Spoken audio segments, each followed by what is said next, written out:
Magandang umaga po mga minamahal kong guro. Nais ko po ibahagi sa inyo ang isang maikling kwento. Pero bago po yan, magpapakilala muna po ako. Ako po si Ira May A.S. Saliero from Grade 3, Banaba. Ang pamagat ng aking kwento ay Ang Alkansya ni Boyet. Mahirap lamang ang pamilya ni Boy. Ang ama niyang si Mang Delphine ay isang magsasaka. Subalit, walang sariling lupa. Inuupa lamang nito ang tinatamnan ng palay. Ang ina naman niyang si Aling Kasing ay simpleng may bahay lamang. 10 taon na si Boyet. Siya ang panganay sa kanilang 4 na magkakapatid. Sa pasukan, siya ay nasa ika-4 na baitang ng mababang paaralan. Kapag ganitong paksyon, ay sinasamantala ni Boyet ang pagkakataon. Gumagawa siya ng alkansyang kawayan. Panahon na ang pamumunga ng bungang kahoy sa kanilang bakuran. Dahil maluwang ang kanilang bakuran, ay maraming punong namumunga. Pinipitas nila iyon ng kanyang inay at itinitinda iyon sa palengke.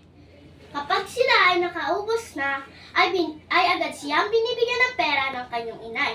Salamat po, inay! Meron na naman akong panghulog sa aking alkansya. Masayang sabi ni Poet. Hayaan mo, anak!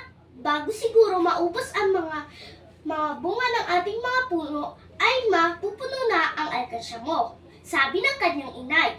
Napuno nga ang alkansya ni Boyet. Masipag kasi siyang mag-ipon.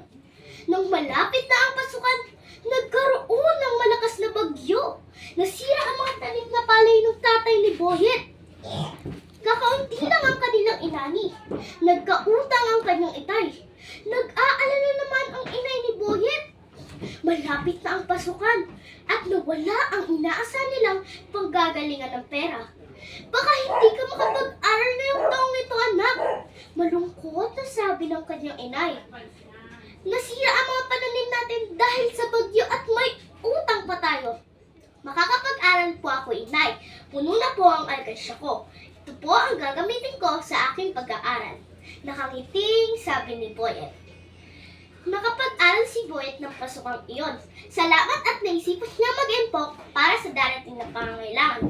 At dito na po nagtatapos ang aking maikling kwento. At ang aral ng kwento